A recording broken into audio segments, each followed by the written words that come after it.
नमस्कार। आकाशवाणी चंडीगढ़ से प्रादेशिक समाचारों के साथ मैं रत्तिका।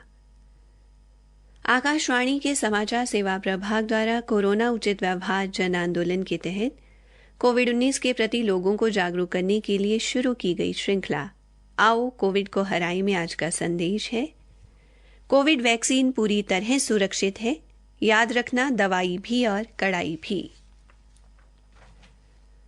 प्रधानमंत्री नरेंद्र मोदी ने कहा है कि सार्वजनिक क्षेत्र आवश्यक है, लेकिन निजी क्षेत्र की भी अहम भूमिका है।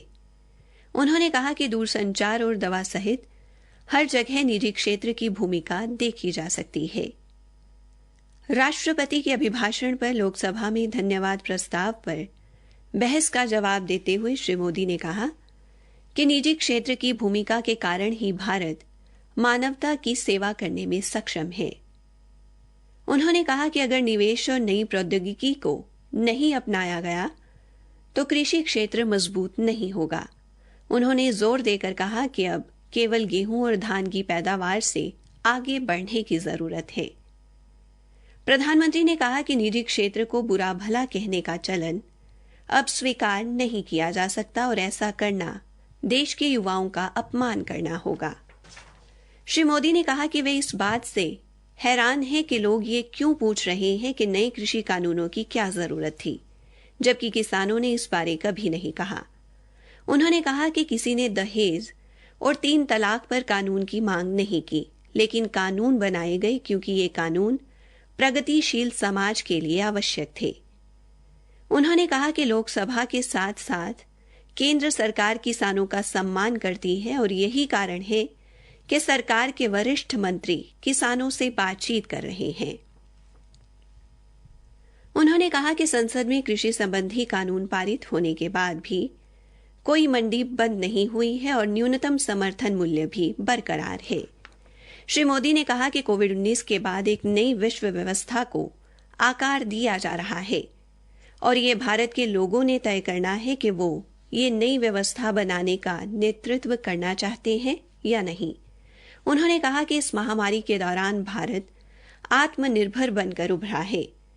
प्रधानमंत्री ने वैश्विक महामारी के खिलाफ लड़ाई में योगदान के लिए डॉक्टर, नर्स और कोविड योद्धाओं का आभार व्यक्त करते हुए उनके योगदान को आध्यात्मिकता की अभिव्यक्ति बताया है। श्री मोदी ने लोकसभा की चर्चा में बड़ी संख्या में भाग लेने वाली महिला सांसदों का धन्यवाद किया। उन्होंने कहा कि राष्ट्रपति रामनाथ कोविंद के अभिभाषण में से भारत की संकल्प शक्ति की झलक मिलती है और उनके शब्दों ने भारत के लोगों के विश्वास की भावना को और मजबूत किया है। प्रधानमंत्री के भाषण के दौरान कांग्रेस और तृणमूल कांग्रेस के सांसद संसद से उठकर चले गए। प्रधानमंत्री नरेंद्र मोदी ने कहा है कि आत्मनिर्भर भारत अभियान गरीबों, किसानों, मजदूरों और मध्य वर्ग का भविष्य बनाने का माध्यम बन रहा है। पंडित दीनदयाल उपाध्याय की पुण्यतिथि पर भारतीय जनता पार्टी के सांसदों को संबोधित करते हुए श्री मोदी ने कहा कि आधारभूत संरचना के क्षेत्र में बड़े बदलाव प्रत्येक नागरिक का जीवन सरल बनाएंगे। हरियाणा के कृषि मंत्री जेपी दलाल ने कहा है कि राज्य का 2021-22 का बजट किसानों की आय बढ़ाने के लिए बेहद महत्वपूर्ण साबित होगा। कृषि क्षेत्र को आवंटित किए जाने वाले बजट में अच्छी खासी वृद्धि होने की संभावना है।